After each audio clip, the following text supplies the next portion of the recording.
नमस्कार, आप देख रहे हैं रिपब्लिक हिंदुस्तान। आनंद सक्सेना के साथ संवाददाता अजय तिवारी की रिपोर्ट कानपुर देहात से। कानपुर देहात में देश का भविष्य अपने परिवार का पेट पालने के लिए सड़कों पर कूड़ा बीन रहा है और लोगों के सामने हाथ फैलाकर भीख मांगने को मजबूर हो रहा है। इस उम्र में जिन हाथों में कॉपी किताबें कलम होनी चाहिए, ऐसे बच्चे मजबूरी में कूड़ा बीनने और लोगों के सामने हाथ फैलाकर भीख मांगने पर मजबूर हैं। कानपुर देहात में इन गरीब बच्चों के भीख मांगते हुए और कूड़ा बीनने का मामला सामने आया है, जो आपके अंदर की इंसानियत को झकझोर कर रख देगा। कुछ ऐसे बच्चे जिनके माता पिता नहीं है और कुछ ऐसे बच्चे भी जिनके माता पिता हादसे में गंभीर अवस्था में हैं। इन बच्चों ने कभी स्कूल का मुंह नहीं देखा। ये बच्चे स्कूल जाकर पढ़ना तो चाहते हैं, लेकिन घर की जो हालात हैं वो काफ़ी ख़राब हैं, जिसके चलते पढ़ने नहीं जा पा रहे हैं। सरकार द्वारा इन परिवारों को कोई लाभ नहीं मिल पा रहा है, जिससे मजबूर होकर ये बच्चे कूड़ा बीनकर अपना परिवार का पेट पाल रहे हैं। सरकार जब पढ़े सब बढ़े का नारा देकर नन्हे मुन्ने नौनिहालों को स्कूल में दाखिला कराकर उन्हें शिक्षित करने की बात कर रही है, क्योंकि ये नन्हे मुन्ने बच्चे देश के आने वाले कल के लिए देश का भविष्य हैं। लेकिन कानपुर देहात में देश का भविष्य खतरे में है। जनपद में बहुत से ऐसे गरीब बच्चे हैं जिनके परिवारों को किसी भी तरह की कोई भी सरकारी सुविधा नहीं मिल पा रही है। किसी के पिता नहीं है तो किसी के पिता हादसे के चलते दिव्यांग हो चुके हैं। ऐसे में बच्चों के सामने कूड़ा बीनने और भीख मांगने के अलावा कोई रास्ता ही नहीं, क्योंकि दुनिया में इंसान की सबसे पहली जरूरत है भोजन। पेट भरने के लिए मनुष्य कोई भी काम कर सकता है, क्योंकि पेट के आगे प्रेम का रिश्ता भी मायने नहीं रखता। इसलिए इंसान पेट पालने के लिए दूर दूर तक कमाने जाता है। ऐसे में गरीब परिवार के आगे रोटी का संकट है। इसलिए नन्हे मुन्ने बच्चे परिवार का पेट पालने के लिए जिला मुख्यालय, स्टेशन, टेम्पो स्टैंड, चौराहों पर भीख मांगकर और कूड़ा बीनकर अपना और अपने परिवार का पेट पाल रहे हैं। शासन से और प्रशासन ने अभी तक इन बच्चों की कोई सुध तक नहीं ली है। इसके चलते देश का भविष्य रोटी का इंतजाम ढूंढने के लिए जिला मुख्यालय, रेलवे क्रॉसिंग और चौराहों से निकलने वाले लोगों के आगे हाथ फैलाकर चंद रुपए मांगकर और कूड़ा बीनकर अपनी भूख का इंतजाम करते हैं। अब इन चंद रुपयों से उनकी भूख मिटती भी है या नहीं, ये तो पता नहीं, लेकिन भूख का इंतजाम करने की कोशिश जरूर करते हैं ताकि रोटी का इंतजाम हो सके। जहां एक तरफ सरकार गरीबों के लिए नई योजनाएं चला रही है, राहत कोष से लाखों रुपए की पैकेज भी दिया जा रहा है। आखिर इन गरीबों के लिए चलाई जा रही योजनाएं और राहत पैकेज कहां जा रही हैं? जनपद के अधिकारी और जनप्रतिनिधि भी इस ओर ध्यान नहीं दे रहे हैं। झोपड़ी में रहने वाले इन गरीब तबके के लोगों के बच्चों के भूख मिटाने की सुध कौन लेगा और कब लेगा, ये तो पता नहीं। वहीं कूड़ा बीनने वाले बच्चे, जब उन लोगों से बात की गई उन बच्चों से, तो उन बच्चों ने बताया कि अपने घर में लोग बीमार हैं और ऐसे में भीख मांगकर अपना परिवार का भरण पोषण करते हैं। कुछ समय पहले बच्चे स्कूल पढ़ने गए तो शिक्षकों ने भगा दिया था। तब से कूड़ा बीनना और भीख मांगकर अपना काम चलाना शुरू कर दिया। दिन भर में 200 से 300 रुपए कमा लेते हैं, जिससे परिवार का खर्च चलाते हैं। अगर इन बच्चों को कोई सहायता नहीं मिलती है तो ये बच्चे स्कूल जाकर पढ़ने को तैयार कैसे होंगे? इन्हें सहायता की ज़रूरत है और जब इन्हें सहायता मिलेगी तभी ये बच्चे स्कूल जाकर पढ़ पाएंगे।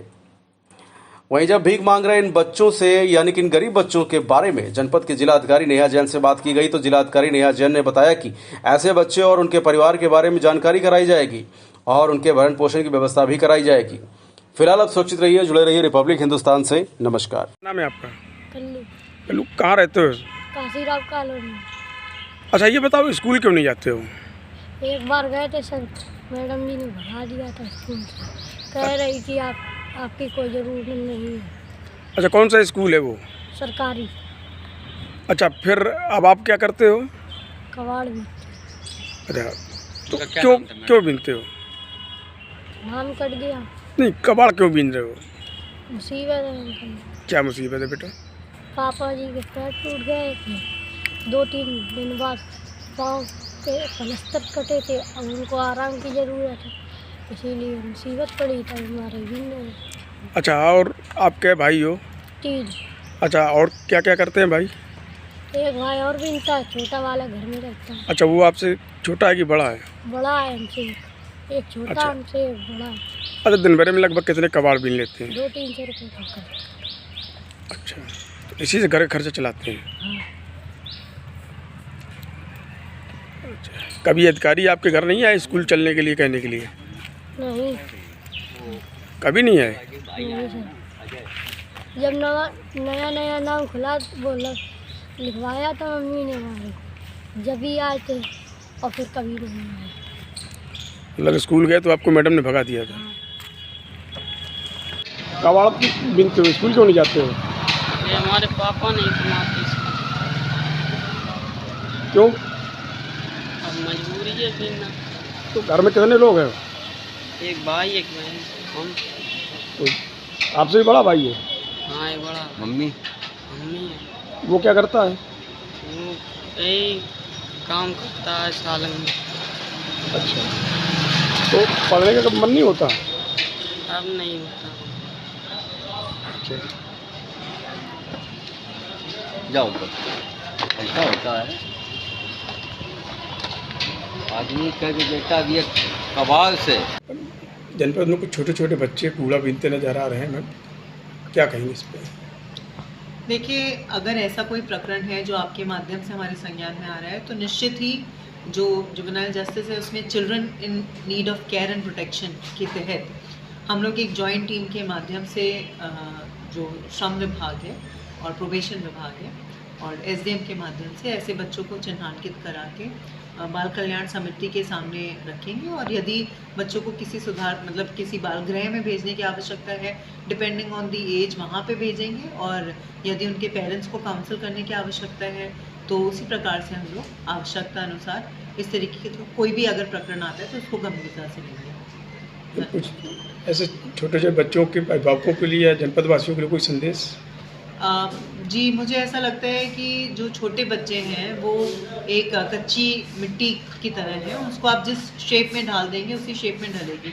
तो यदि अपने बच्चों से आप श्रम करा रहे हैं, आप अभी उनका बचपन छीन रहे हैं कुछ पैसों के लिए, तो वो बिल्कुल भी मत करें। सरकार निःशुल्क एजुकेशन देती है। हम लोग राइट टू एजुकेशन के तहत माननीय मुख्यमंत्री जी के प्रेरणा से 1200 रुपये हर बच्चे को डीबीटी का भी मिलता है, जिससे वो अपनी यूनिफॉर्म और बैग और स्टेशनरी और जूते मोजे सब कुछ खरीद सकते हैं। साथ ही शिक्षा की गुणवत्ता पे अधिक ध्यान दिया जा रहा है, स्कूलों में कायाकल्प कराया जा रहा है और निपुण भारत अभियान चल रहा है जिससे प्रत्येक बच्चा निपुण बने। तो आप भी अपने जो बच्चे हैं उनको इस तरीके से चाइल्ड लेबर पे ना लगाते हुए, जिसमें आपके भी खिलाफ कार्रवाई हो सकती है, आप उनको स्कूल भेजिए और उनको जो शिक्षा का अधिकार है उससे वंचित मत रखिए। धन्यवाद। आर हिंदुस्तान हर हिंदुस्तानी की खबर डाउनलोड करने के लिए सर्च करें आर हिंदुस्तान प्ले स्टोर पर।